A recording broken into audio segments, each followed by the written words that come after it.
Your experience with Cell House Columbus and just kind of how it went and what it meant to you to work with a company like them.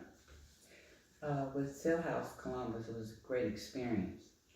David and his crew came in, inspected the property. It was a quick in, quick out process. They were also referred to me from a neighbor. And the limited time, within less than 30, well, just about 30 days, and everything tied up. I didn't have to deal with anything but get ready to get going. So if you're looking to downsize and hurry up and get out of a situation, I would recommend it. That's perfect.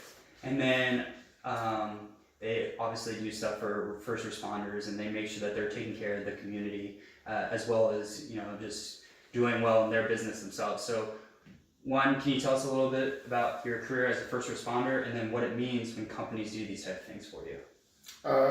Yeah, I was a Columbus firefighter for 35 years.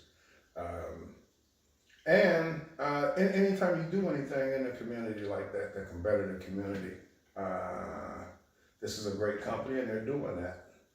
Everything that they said that they would do, they did, and they expedited everything. So I was really, really pleased with everything that they did. Those were both perfect. I think those are going to be perfect. Yeah. Is there anything else you'd like them to say? I think that's going to be perfect. Yeah. I'd like to say thank you, Dave. Hey. And have a blessed day. All right. Hey, happy we did it. Yeah, you guys are great. Perfect. Thank you guys so much.